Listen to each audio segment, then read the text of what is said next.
এইভাবে একবার ঝিঙে আলু পোস্ত বানিয়ে দেখুন, নিমেষে এক থালা ভাত শেষ হয়ে যাবে, কথা দিচ্ছি। এছাড়াও হৃদরোগ, রক্তচাপ, কোষ্ঠকাঠিন্য নিরাময়ে ঝিঙের জুড়ি মেলা ভার। তাই আজ আমি দেখাবো দুর্দান্ত স্বাদে ঝিঙে আলু পোস্ত। চলুন শুরু করা যাক এই স্বাদময় অভিযানের। বাই দ্য ওয়ে, আমি সোনালি, আপনারা দেখছেন ওয়েলকাম ফুডি। প্রথমেই আমি তাজা টাটকা 1 কেজি ঝিঙে নিয়েছি। এটা শুধুমাত্র সবজি নয়, এটা আমার খুব আনন্দের, খুব ভালো লাগার, কারণ এই ঝিঙেটা আমার বাপির ক্ষেতের ঝিঙে। আমার প্রণাম নিও বাপি, ভালো থেকো। এরপর ঝিঙেটাকে একটু বড় বড় ক্যারাচে করে পিস করে নেব, সঙ্গে 4 থেকে 5টা ডুমু ডুমু আলু। ঝিঙে আলু পোস্ত খুব সহজ ও খুব তাড়াতাড়ি বানানো যায়। এবার কড়াইয়ে ভালো করে তেল গরম করে প্রথমে ঝিঙে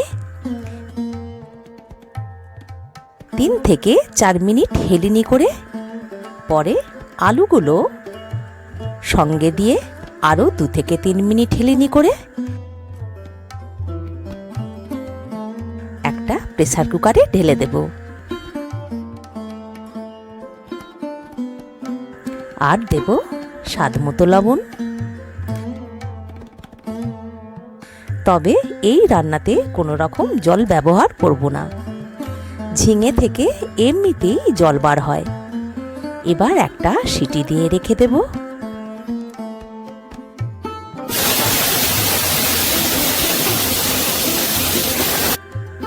আবারও কড়াই বসিয়ে পরিমাণ মতো সর্ষের তেল দিলাম।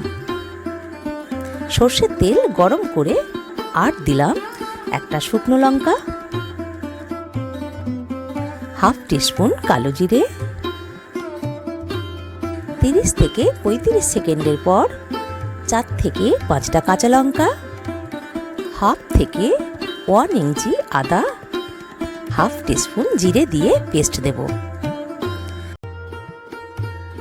কয়েক মিনিট নাড়াচাড়া করে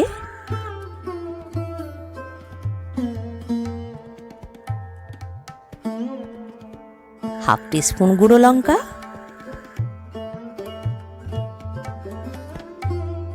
আর হাফ টিস্পুন চিনি দিয়ে কষিয়ে নিয়ে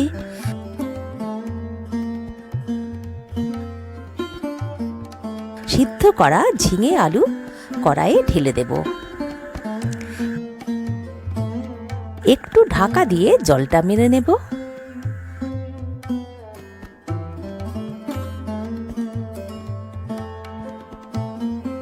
ঠিক এই পর্যায়ে দেব 2 টিস্পুন চারমগজ ও 3 টিস্পুন পোস্তর মিহি পেস্ট।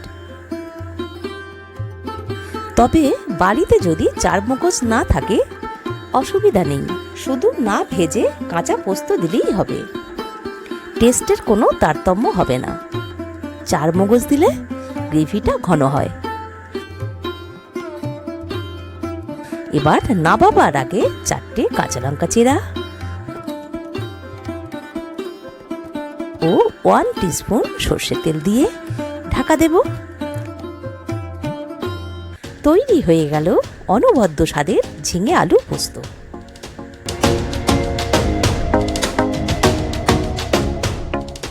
ভিডিওটি যদি ভালো লাগে তাহলে ভিডিওটিতে লাইক, কমেন্ট, শেয়ার করবেন। ওয়েলকাম ফুডি চ্যানেলটিকে সাবস্ক্রাইব করে পাশে থাকা বেল আইকনটি প্রেস করে দেবেন। ধন্যবাদ।